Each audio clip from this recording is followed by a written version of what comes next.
What if I were to tell you India's $10 trillion economy ambition lies on batteries? India's economic leap from 3.7 to $10 trillion won't happen without a radical transformation in energy infrastructure. With nearly 80% of our oil and half of our natural gas imported, India's annual energy bill is barrier to both our economic ambitions and our sovereignty, as highlighted by the recent skirmishes with the US. This challenge presents a perfect opportunity for a decade-long investment supercycle to establish 400 gigawatt hours of lithium-ion cell manufacturing ecosystem in India that can create a new industry with market cap of $80 billion, equivalent to India's entire listed auto ancillaries ecosystem today.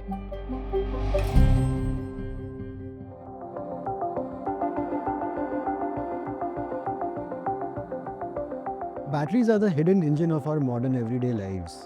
They're running almost everything we use, from the camera we are recording this on right now to the mobile or laptop you are watching this on.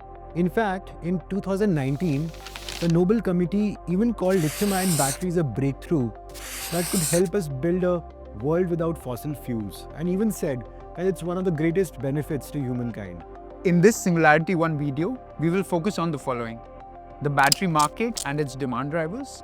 We focus on electric vehicles and energy storage, the key sectors driving battery demand, the major growth factors, and where does the business opportunity lie. To explore this further, we are joined by Mr. Natarajan Shankar, Managing Director and Partner leading the auto practice at BCG India. Second, the global supply chain dynamics. We examine the components that go into a battery and its evolving supply chain.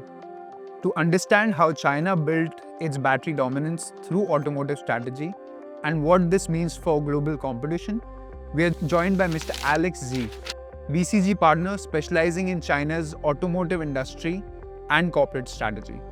Third, we look at India's policy initiatives.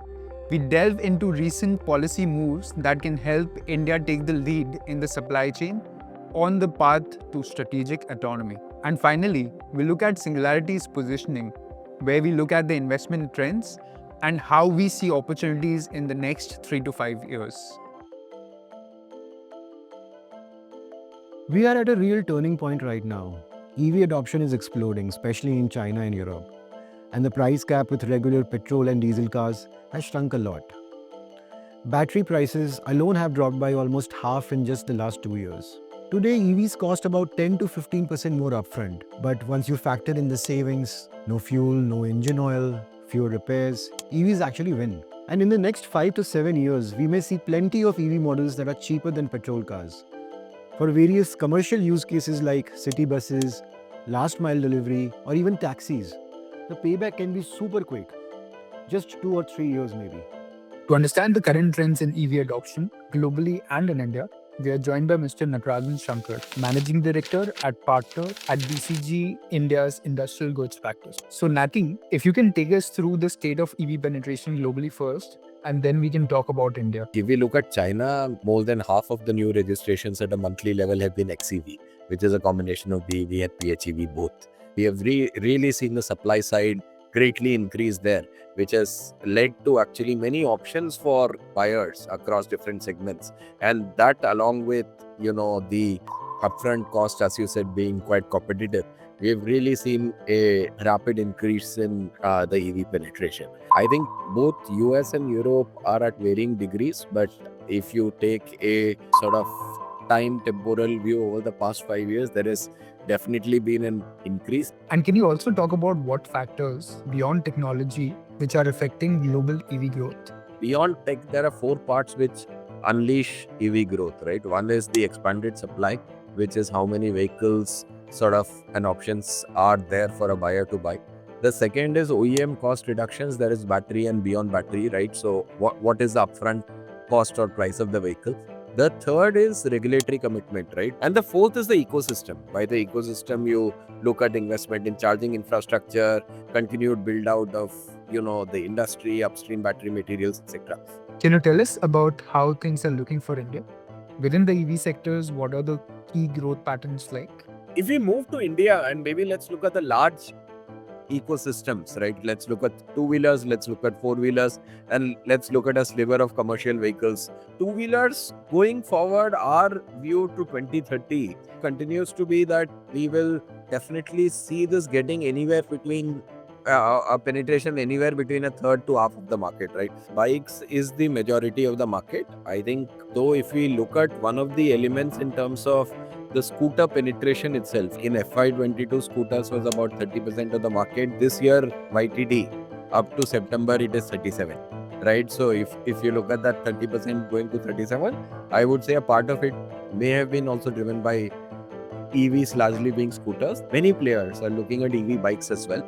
The curve we have seen in scooters, I think the same will play out in bikes. It would take some time for the vehicles to come in, for people to get comfortable. So in the 2030 mix, we still see that being much more scooters. So when we are saying one third of the market being, EV, in that we would still see a lot more being scooters. So I think on four wheelers, what we spoke about earlier is very critical. That is, when will we see supply coming into the market? And as people have come in, we have seen various parts of that getting unlocked, right? So today we are at about 5% penetration. If you look at the latest months, going forward, we see this getting to at least 20%. Now you may ask, why is the answer 20% here? In two wheelers it was higher. I think here you also see a lot of vehicles being used intercity. A lot of it would also depend then on the charging infrastructure development, the overall ecosystem development, which would be critical to push that up. I think in buses, we have seen very strong adoption in the intra-city STU category. We are actually seeing that increase now to even short intercity STU as well as private category. There are many other categories which come in: school buses, college buses, a high intercity, etc. But when we look at intra-city and short intercity, actually the penetration is very high. All of this put together, we look at 100 gigawatt plus of lithium ion battery demand in India by 2030, just from the mobility side, plus of course some stationary applications. Could be even closer to 130 to 150 gigawatt hour, depending on how some of this evolve. The need for grid-scale energy storage is no longer just an idea, but an urgent necessity. As renewables keep growing, they're starting to impact our grid's stability. A good rule of thumb here is that for every gigawatt of solar and wind that we add, incrementally 1 gigawatt hour of storage is needed. This helps smoothen out supply when the sun goes down or the wind doesn't blow. To make India's 500 gigawatt renewable energy target a reality, the country will need around 250 to 300 gigawatt hours of battery storage by 2032. This is critical to manage our unique dual peak demand, as without storage, too much variable solar and wind can destabilize the entire electric grid.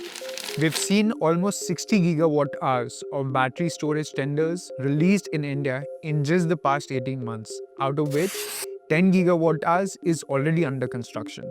In summary, global battery demand is expected to grow from 1500 gigawatt hours to 4500 gigawatt hours, while India is going to need 150 gigawatt hours annually by 2030. Currently, we are importing fully built systems from China, costing us $1.5 billion annually. If not localized, this can go up to $15 billion. We have a very unique opportunity to capture this entire value chain domestically. To understand how China built its battery dominance through automotive strategy and what this means for global competition, we are joined by Alex G, BCG partner specializing in China's automotive industry and corporate strategy. If you can give a quick background about how the EV industry has evolved in China and how the Chinese OEMs have started to dominate the global EV sphere.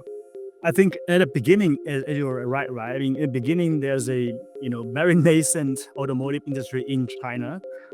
We were lacking technology, we were lacking experience, we were lacking capital, right? So that's why in the beginning, government tried very hard to attracting world leading auto companies into China. And the way is that they actually ask for joint venture between Chinese player and also foreign players. That's the first phase, right? And then the second phase is that, okay, you can see it's not only state-owned company and joint venture, but also private companies. They start attracting talents from those joint venture, from those state-owned companies, and starting their own companies. And then the market becoming actually more competitive. So in that time, I think governments start to say, okay, let's go for EV. Reason behind that, I think there are a couple of reasons, right? Number one, for sure, there are electrification reasons because China rely a lot on import of energies, right? That's actually there's a security of energy problem, and also China's committed to really go reducing CO2, saving energy, going green. That's actually a big agenda we have here. That's one side. On the other side, I think also the government realized, right, if on the IC side, for the Chinese players to catch up with the foreign OEMs, it's actually not possible because all the IP, all the experience, everything is resided on the foreign side. It's so difficult for them to catch up. So under that background, I think there's a very clear commitment from government is that, okay, they want to make China the biggest and the most fast-growing EV market in the world.